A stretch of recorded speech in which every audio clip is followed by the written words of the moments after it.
O te whaatalo whātu I lau whaafonga angai nei tai au, alo mai o tala la Radio Samoa.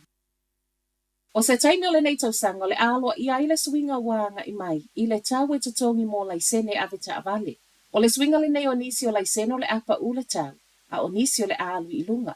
O I lātou esu engo o le learna o le asi I le tau e tutongi, mai le ivas fulu tolu tā la ivas fulu sene o no ia I le taimi nei, I le ivas fulu wono tesi se fulu iva sene. O laisene restricted, o le afa o popo le isi tolu se fulu tā la ma o lona winga, o le atutongi le latalata I le se lau fitu se fulu tā la. Ai mole laisene o tā ua le full license, o leo le apa u I le ivas fulu valu tā la ivas fulu wono sene. O le isi whaamama avenga amata mai le aso mua mua o ketopa, o le a le to e tutongia su enga lea e to e su e pe a le pasi. E iei fo isi pei meni wa sui, lea e au fiai ma le toe whaafongo le sitala o ta avale whaia online, lea o le a whaalua ina le tau e tutongi. Wa mali lia counselors o le tū malo koe, whaia se so esu enga whaasanga I le vā o le pule nu ufou, ma le pule sili. O le pule nu ufou o koa, whaato atula I mai le tofinga, Ben Bell, o ia fo I o le pule nu ua pito I la titi to tono ni usila. E whaape e le leilo na vā ma le pule sili a Stephen Perry. Mana I loa ina ua toi liki I tua whaamtalanga o le whonutanga sa whaia. O le tū malo fo ile nei wa whai whaapitoa lava le so upu I le vā o ta ita ina ia lua, ona e le whetala no ai. O le na wa fo ilea wa toi sa wai reporti, wa wha ma vai se tasi o counselor, ile amatanga o le masina le nei. Ma ua tala fo talu mai lava le whainga palo ta whai tu malo na whaia, a koa I le masina o ke topo le tausanga talu ai. E le ito iai lava se file e mui le vao ta ita ina ia lua, mai se iau o mai ai le po na po, na pasi ai loa I le lau a fono le council, le tatau o na whai o se ilo I longa tūto o tasi e ilo le vao lo iai nei, ai mai se. O le tau mawhai a tau fiofi le tali tonunga o tangata lau telu. E ta ita inga le council. O niso esu enga e ono whai tau masina e whaatali e se tali. Ua mali lieni usila ma au se tali o le atutu malo si e sanga wha malo sia la ua whainga wha apa anga wha militeli. A o loma le wha manatuin o le Anzac Day o le nei tau sanga. Ua whai mai le plan Anzac o le ale ngata e ko leni wha atasi.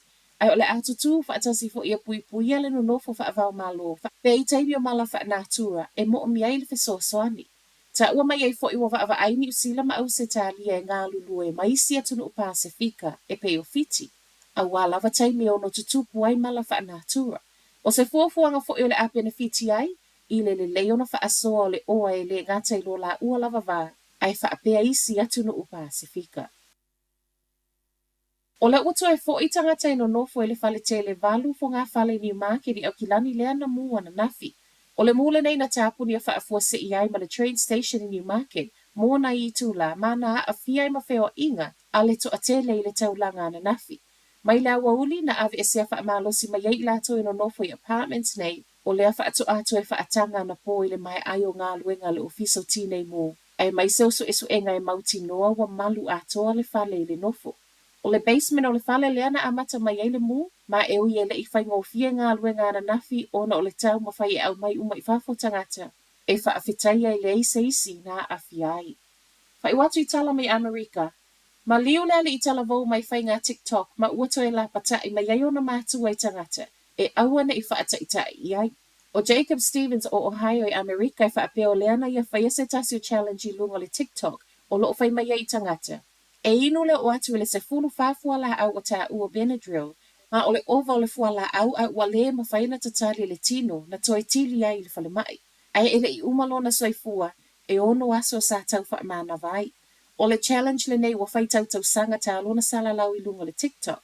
E le o whai ngofia elona a inga le vave momoto o le mawhitanga ma o toi wha leo ai fina ngalo. Ia awana I toi aise isi e wha ita ia ma mauma wai soifua o whanau.